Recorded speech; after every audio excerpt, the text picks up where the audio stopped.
Muy buenos días, mi nombre es Leonardo Mendoza Cruz y mi número de control es 180Z165. Y en esta ocasión voy a explicar lo que es el diagrama de Celsius para la práctica 10, que fue el arranque a tensión reducida de un motor de corriente directa por medio de resistencias. En esta ocasión podemos visualizar que ya hemos armado nuestro circuito en el Celio, ya lo hemos transferido de la computadora al PLC, poniéndolo en modo stop mediante el cable de transferencia. Vamos a visualizar que ya tenemos nuestro circuito de potencia, nuestro circuito de control ya armado. También tenemos nuestra fuente de voltaje para nuestro PLC.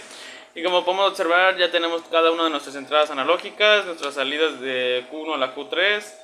Y en esta ocasión, al momento de oprimir o de accionar nuestro circuito, no se puede apreciar muy bien cómo se enciende cada salida, pero eso se debe a que el motor alcanza su velocidad rápidamente. Obviamente esto se arreglaría poniéndole mucha más carga, pero para esta ocasión podemos visualizar que efectivamente sucede lo que nosotros esperábamos, que era el arranque de tensión reducida. Y de mi parte sería todo. Muchísimas gracias. Buenos días, mi nombre es Víctor Tomás Flores del Ángel y soy estudiante del Instituto Tecnológico de Ciudad Madero. A continuación es un pequeño video sobre la práctica que realizamos el día viernes, la cual es la de controlar el arranque de un motor a tensión reducida, la cual tiene como objetivo controlar el arranque a tensión reducida de un motor de corriente directa de la marca Lapball usando el método de fuerza contra electromotriz, usando la entrada analógica del controlador lógico programable. En la siguiente práctica teníamos como objetivo el ayudarnos a identificar el momento del arranque, en el que el voltaje aumenta de manera exponencial, y con el uso de un divisor de voltaje valoramos las señales analógicas.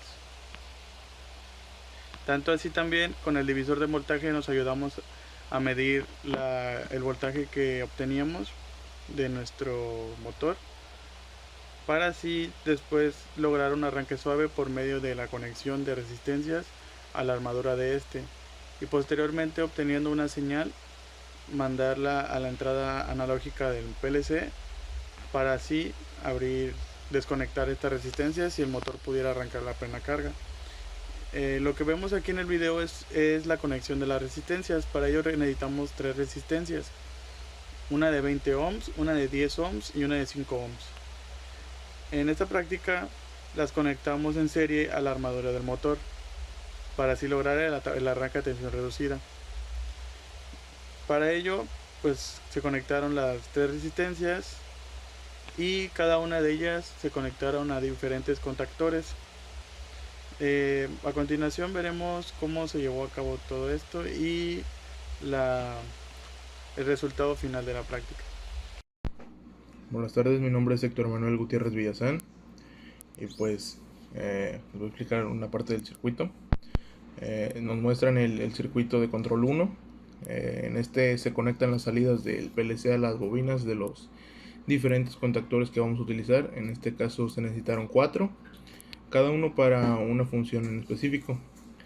El primer contactor se designó para dar paso a la corriente de alimentación de corriente directa, que alimentará todo el circuito de potencia. El segundo contactor es designado para desconectar la primera resistencia conectada a la armadura, la cual tiene un valor de 20 ohms, por lo que se requiere que la resistencia se conecte en paralelo con los contactos normalmente abiertos del contactor 1 o KM1, además de conectar su bobina en paralelo con una lámpara de señalización para que así ambos elementos estén comandados por la salida Q2 del PLC. Igualmente se conecta una lámpara señalizadora a esta salida para que ésta, al energizarse junto con el contactor, encienda e indique que este contactor está operando, y por ende la resistencia que tenía en paralelo a dicho contactor se ha sido desconectada. El tercer contactor es designado para desconectar la segunda resistencia conectada a la armadura, la cual tiene un valor de 10 ohms, por lo que se requiere que la resistencia se conecte en paralelo a los contactos normalmente abiertos del contactor 2 o KM2, además de conectar su bobina en paralelo con una lámpara de señalización para que ambos elementos estén comandados por la salida Q3 del PLC. Igualmente se conecta la lámpara señalizadora. para que al energizarse junto con el contactor encienda e indique que el contactor está operando como se debe normalmente, y por ende la resistencia que estaba conectada también en paralelo con dicho contactor ha sido desconectada. Gracias. Mi nombre es Felipe de Jesús Solís Treviño, con número de control 1807-0205, y voy a proceder a presentarles y explicarles las entradas utilizadas durante el desarrollo de la práctica 10. Para el desarrollo de esta práctica se utilizaron dos botones pulsadores normalmente abiertos, los cuales se conectaron a la entrada I1 e I2 respectivamente, esto para ser utilizados como botones de arranque y paro. También fue necesario la utilización de la entrada analógica IB, la cual fue alimentada por medio de un divisor de voltaje. Este divisor de voltaje tenía como cometido medir la fuerza contra electromotriz y entregar un voltaje proporcional a la entrada analógica del PLC para poder ser medida. El divisor de voltajes fue compuesto por dos resistencias. La primera, R1, siendo de 56 kΩ. Para la segunda se utilizó un potenciómetro para poder ajustar la resistencia necesaria. Según nuestros cálculos, la resistencia necesaria era de 5.6 kΩ. Sin embargo, debido a la impedancia de la propia entrada del PLC, añadido a la impedancia de la armadura, además de las resistencias de arranque que estaban con la armadura, fue necesario reajustar este valor, siendo el valor utilizado de 6.4 kΩ. Esto con el fin de proteger a lo que fue la entrada analógica de una posible sobretensión. Durante todo momento se midió el voltaje que estaba entrando en la entrada analógica del PLC, siendo el valor máximo medido a velocidad nominal, ya con la desconexión de las tres resistencias, siendo el valor máximo de 9.2 volts, esto en la entrada analógica. A continuación mis compañeros van a explicar un poco cómo fue el circuito de mando, además de lo que son el circuito de fuerza y los esquemas de Celio utilizados. Buenas tardes, mi nombre es Gerson José Pérez Quintero, número de control 18070230, y pues hoy hablaré del circuito de potencia 2.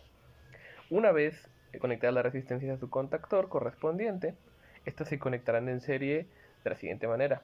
Primero sería la de 20 ohms, después la de 10 ohms y al final la de 5 ohms. De esta manera se conectarán en serie entre la fuente de alimentación y la armadura del motor. Por último, conectaremos el divisor de voltaje en paralelo con la armadura del motor, de modo que sea posible enviar una señal de voltaje proporcional a la fuerza contra electromotriz hacia la entrada analógica del PLC, para que así logre la lectura del proceso y con valores de voltaje preestablecidos que obtendremos del arranque al lograr la operación de la salida del PLC para la desconexión de las resistencias de armadura, para así lograr un arranque a tensión plena.